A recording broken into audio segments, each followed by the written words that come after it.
Buenos días, hoy es 9 de enero de 2021, soy el padre John de Arza, monje en el Monasterio del Verbo Encarnado, San Rafael, Argentina. Evangelio de nuestro Señor Jesucristo según San Marcos. Después que los 5.000 hombres se saciaron, enseguida Jesús obligó a sus discípulos a que subieran a la barca y lo precedieran en la otra orilla, hacia Betsaida, mientras él despedía a la multitud. Una vez que los despidió, se retiró a la montaña para orar. Al caer la tarde, la barca estaba en medio del mar y él permanecía solo en tierra. Al ver que remaban muy penosamente, porque tenían viento en contra, cerca de la madrugada fue hacia ellos caminando sobre el mar e hizo como si pasara de largo. Ellos, al verlo caminar sobre el mar, pensaron que era un fantasma y se pusieron a gritar, porque todos lo habían visto y estaban sobresaltados. Pero él les habló enseguida y les dijo: «Tranquilícense, soy yo, no teman». Luego subió a la barca con ellos y el viento se calmó. Así llegaron al colmo de su estupor, porque no habían comprendido el milagro de los panes y su mente estaba enceguecida. Palabra del Señor. Quería llamar la atención sobre dos actitudes de Jesús respecto de sus discípulos. La primera es que los obligó a embarcarse para que fueran a la otra orilla, a Betsaida. Y la segunda, que cuando fue caminando sobre las aguas, pasó de largo, provocando el susto y los gritos de sus discípulos. Dos actitudes que ciertamente tienen un objetivo bien preciso, que vamos a tratar de desentrañar en esta brevísima homilía, en el marco de la Epifanía o manifestación del Señor. ¿Por qué obligó Jesús a sus discípulos a cruzar al otro lado? He leído por ahí algún comentario en el que se dice que como querían hacerlo rey de pan, como dirá Fulton Sheen, para que sus discípulos no fueran tentados de soberbia, los mandó lejos. Él mismo, sigue este comentario, subió al monte a orar para no caer en la tentación. Esto es un grave error teológico, porque Jesús no necesita orar para no caer en la tentación. Es Dios, tiene la visión beatífica, es decir, la visión de la esencia divina, está como su alma en estado beatífico, no desviador, como en el cielo, ¿no? Y en el cielo no se puede pecar. En fin, Cristo es impecable. Por supuesto que puede ser tentado, y lo permite, para darnos ejemplo de cómo debemos actuar en la tentación, y para que nosotros venciéramos en él, como dirá San Agustín a propósito de las tentaciones de Jesús en el desierto.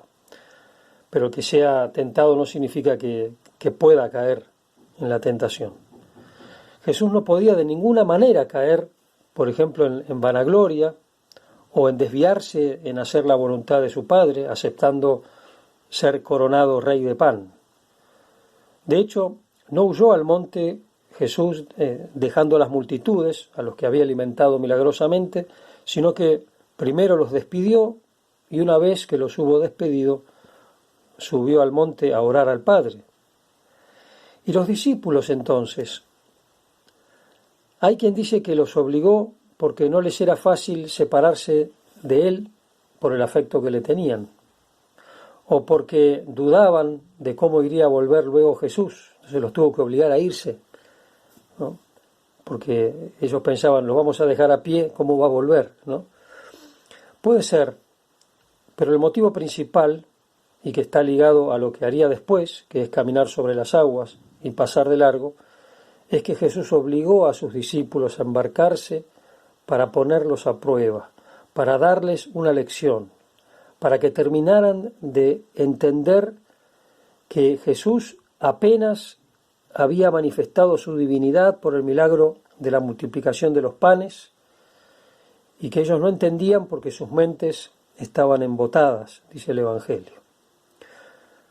Pero este conocimiento de su divinidad, esta epifanía, este conocimiento de que Él es Hijo de Dios no debía ser solamente teórico. El Hijo de Dios, el Salvador, el Todopoderoso, las criaturas le obedecen, sino que en sus vidas debía calar profundamente, para que confiaran en Él, en medio de las dificultades, cuando se sacude la barca en el mar borrascoso de la vida. Jesús es Dios, y por más que esté lejos, allá arriba, en el monte, orando, vela por nosotros. Debemos confiar en Él, que sabe por qué nos somete a las pruebas y nos deja remar contra la corriente largo tiempo, mientras Él se complace en nuestras luchas, en los esfuerzos que hacemos por perseverar, mientras confiamos en Él. ¿Por qué pensamos tan mal de nuestro Señor?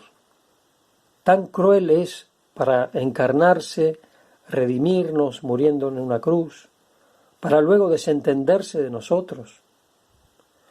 ¿Nos mandará cruzar el lago para que nos hundamos? ¿No es lo mismo si está en la barca con nosotros, o si duerme en la proa, o si está junto al Padre Eterno? ¿Acaso no se enterará de nuestros peligros, o no podrá venir en nuestro auxilio en un instante, mientras habla con el Padre o mientras duerme? Qué poca fe tenemos, queridos hermanos, qué poca confianza en Jesús. Aunque muera, esperaré en el Señor, dice la Escritura. Él está con el Padre, velando por nosotros, intercediendo, obteniéndonos todas las gracias que necesitamos, negociando, entre comillas, con el Padre. Mira estos, los que tú me diste, cómo se fatigan remando contra el viento, contra la corriente del mundo que les es hostil. No tienen fuerza, tienen miedo, son mis hermanos, son tus hijos, vamos a socorrerlos. Confían en mí, que no queden defraudados. Y Jesús, dice el Evangelio, viene hacia ellos caminando sobre el mar y quería pasarles de largo. Si iba a ayudarlos, podemos preguntarnos por qué quiso pasarles de largo. ¿Acaso se burlaba de ellos? ¿Lo hizo para que se pusieran a gritar asustados, como de hecho sucedió, pensando que era un fantasma? Estaban turbados, dice San Marcos. Entonces Jesús inmediatamente los consoló, les dio fuerzas, diciéndoles: ánimo, soy yo, no temáis, soy yo, el nombre de Dios, Yahvé. Subió a la barca, amainó el viento y ellos quedaron en su interior completamente estupefactos. Dios nos prueba para que aumente nuestra confianza en Él. Ánimo, soy yo. El Señor es mi luz y mi salvación. ¿Qué temeré? ¿Qué me hará temblar? En ti confío, Señor, no quedaré defraudado. La misma experiencia que tuvo Juan Diego con la Virgen. Estaba preocupado por la salvación de su tío agonizante, buscaba un sacerdote para que lo asistiera, y la Virgen de Guadalupe le salió al encuentro cuando él huía de una posible aparición, porque estaba apurado, y lo consuela con estas palabras: escucha y ponlo en tu corazón, hijo mío, el más pequeño, que no es nada lo que te asusta y aflige, que no se perturbe tu corazón. ¿No estoy yo aquí, que soy tu madre? ¿No estás bajo mi sombra y resguardo? ¿No soy yo la fuente de tu alegría? ¿No estás por ventura en mi regazo? Como Jesús a sus discípulos, nos dice también la Virgen: ánimo, soy la Madre de Dios, por quien se vive. No temáis.